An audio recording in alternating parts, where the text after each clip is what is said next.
wathi nozoqhubeka yena uzoqhubeka umcimbi sasithi hayi uma iqhubeka ke sothina sizoba khona.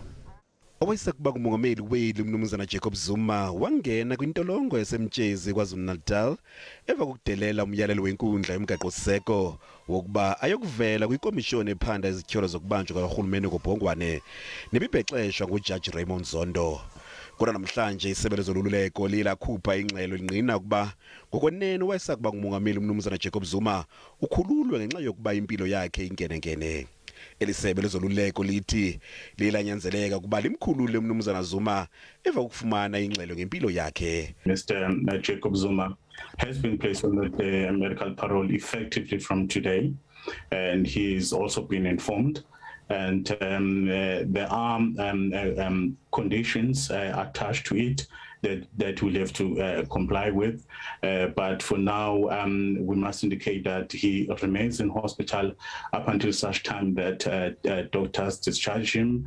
Then he can be taken home where he will continue to receive medical care.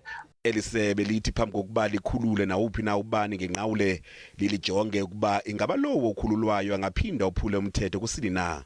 Kweli tyele Isebe lilabona ukuba mancinci amathuba ukuba Umnumzana Zuma aphindone. Isebe lezoluleko lithi njengoko Umnumzana Zuma ekhululwe ngengqawule yokugula kodwa uzasigqiba isigqibo sakhe ngaphandle phantsi kwemiqathango ebekiweyo nokufanele kuba ithobele ngalalonke ixesha. Lithi ingqawule yokugula engarhoxiswa ukuba ubani akayithobeli imiqathango ebekiweyo. Ukanti Isebe licele uluntu ukuba lihloniphe impilo kaMnumzana Zuma njengoko safumana unyango. Ukanti apha kumagumbi ethu osasazo eStudio 9 sinaye umhleli weendaba zopolitiko kweli jelo Umnumzana Mzwandile oza kusihlaziyela lo mba wokukhululwa kukaMnumzana Zuma ngengqawule yezempilo. Mzwayi, masikwamkele kwiindaba zangokuhlwanje. Sixelele ingaba urhulumente okanye iqela elilawulayo lizawukwazi ukuchitha izimvo zokuba ukukhululwa kaMnumzana Zuma ngengqawule yezempilo kuthetha ukuba ugobe uphondo kwizinyanzeliso zabaxhasi bakhe zokuba makakhululwe eluvalelweni kuba ukubanjwa kwakhe akufanelekanga? Sibonga kakhulu sisanda sibingelele nababukeli. Lokukhululwa kwakhe ngicabanga ukuthi kuzokwehlisa mhlambe nemimoya ebonakala iphezulu ikakhulukazi njengoba sibona ukuthi selokhu aboshwa. Uzokhumbula phela ukuthi ibhelu lezi zangoJuly zasuka ngesikhathi eboshwa kwaseke sekugcina sekuba nobulelesi phakathi abantu sebegcina ke beyitapela. Kodwa into ezokwenzeka uzokhumbula futhi namhlanje ukuthi emngcwabeni ka Khephi Maphatswe sibone amasosha omkhonto ecula ethi angempela aweneme ukuthi loyo ongumongameli usejele. Kusho ukuthi njengoba ekhululiwe nje kuzothi ukudambisa imoya, kuzothi kuyehlisa imoya mhlawumbe ikakhulukazi eqenjini lona elibusayo nakubantu nje jikelele njengoba phela sisishilo njengoba sibeka isibonelo sezibhelu lezi zabonakala ngoJuly.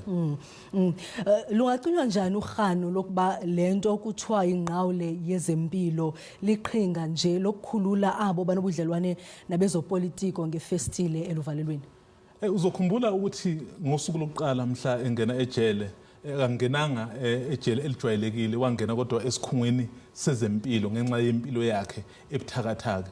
Emavikini nje emabili noma amathathu emva kwalokho kwabe sesitshelwa ukuthi ke odokotela bathi kunesifo okumele beselaphe okudala kufanele ngabe basiqala ukuselapha, yingakho kufanele ke eye esibhedlela. Selokhu abasesibhedlela kulokho yebo ngenxa yokuthi umuntu wezepolitiki futhi ke siphila esimeni lapho ipolitiki ihamba phambili kuzoba nembono ehlukene. Kodwa ke ngoba phela odokotela akade bemhlonza, odokotela bombuso, odokotela bezokuvikela, ukhumbule phela ukuthi uma kade umongameli noma uyise ukade noma ngabe umongameli umuntu westate, umuntu ombuso, ukuthi akusibo odokotela bakhe kodwa odokotela bombuso. Uma kuukuthi bona bathi uyagula akekho ngakuphikisa lokho. Mzwayi, masibambe ngazo zozibini ngexesha lakho. Siyabonga.